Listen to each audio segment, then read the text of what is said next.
We're just chatting about this. Hi. Join us. We're just talking about what a fantastic weekend it's been. And you have to say, as far as the title race is concerned, Liverpool dropped points, Arsenal dropped points, Manchester City dropped points, and they're looking pretty adrift now for Manchester City. We're still obviously keeping an eye on them. Nottingham Forest might need to keep a little eye on. But the big winners are Chelsea. Yeah. They go up into second place. They're only 2 points. I know Liverpool got a game in hand, but they're only 2 points behind them. They've put themselves in a really, really serious position because we've talked about them, but we haven't gone, well, maybe they'll drop off, maybe they'll... Not now.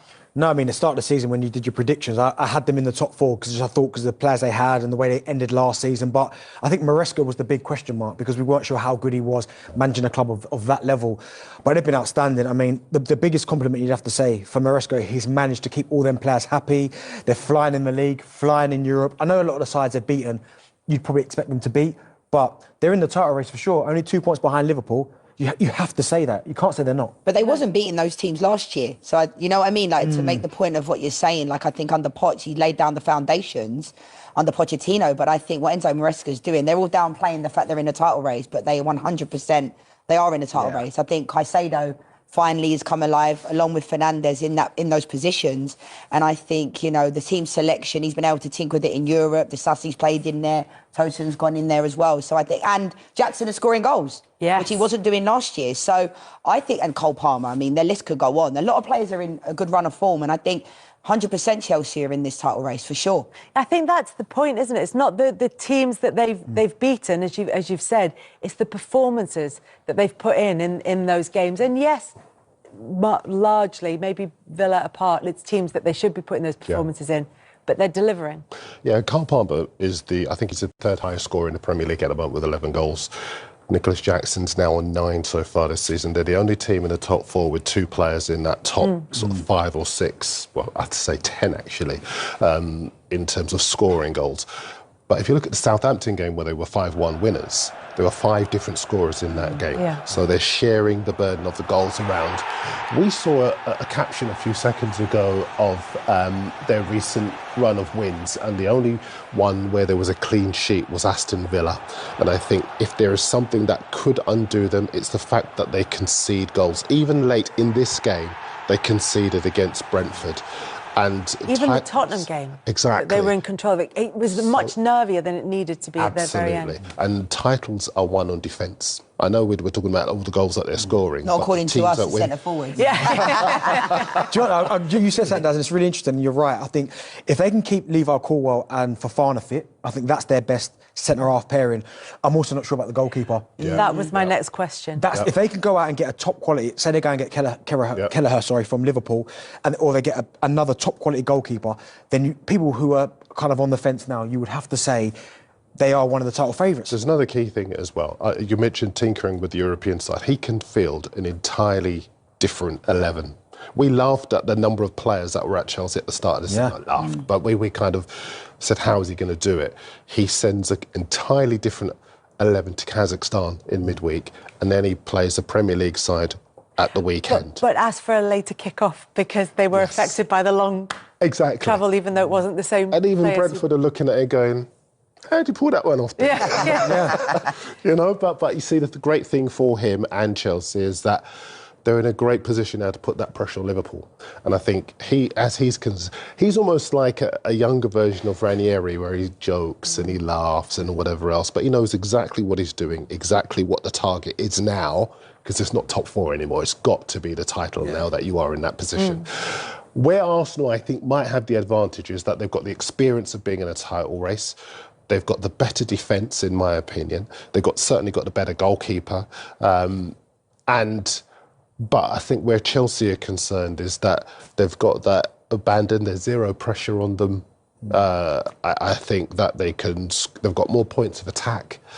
And I think they've got less pressure. That might be the issue, as you said there with Arsenal, is that yes, they've got, I mean, we know how good Saka is.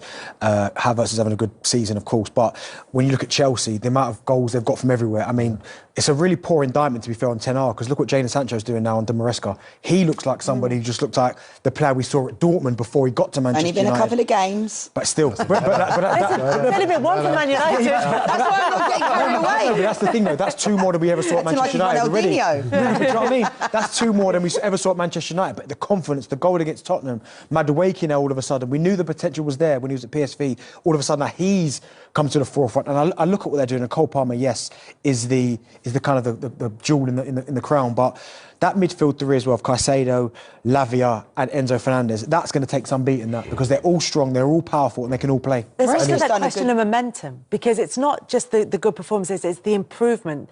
It's that continued upward trajectory. Yeah.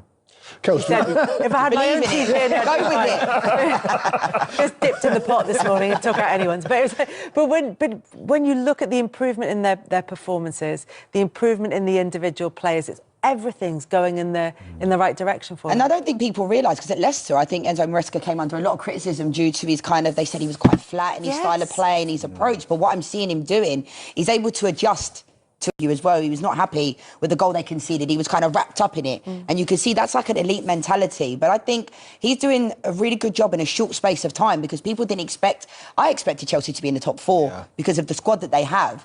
But I do think they're doing a really good job. But it's still like teams keep dropping points, like Liverpool, Arsenal. And you say about Arsenal know what it's like to be in a title race, but they seem to always fall off when it really matters. And it's certainly like Odegaard being back for Arsenal. We'll talk about them later, but like, is a different level. I think that's the difference between winning the league and losing the league. But I do think this Chelsea team are right up there if they can keep everybody fit. Let me ask you this then. So if no Odegaard, and they obviously struggle 4 games without a win, I think they lost all 4 of those games. If you were to take Palmer out of the Chelsea side, do you think it would have a similar impact? Not as bad. I still think it would, though. No, Maybe not do you know as why? bad. Because there's more, again, Neto can score a goal, Sancho can score a goal, Jackson's playing really well, Noni Madueke can score goals. So there's 4 there.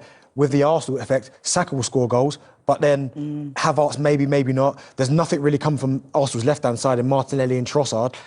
Moreno can get a goal, so we're almost now trying to find someone who can get goals, where I've just given you 4 Chelsea players off the cuff. I think that is their great strength. And you're talking about the improvement in the players. The reason why those players are able to improve is because they're guaranteed to play every week. Because what he does with the other squad is play them in Europe. So there's none of the schisms that you would have over, well, you've got too many players, he might be in my position. Sometimes he even plays Caicedo at right back, so that he can accommodate the other two.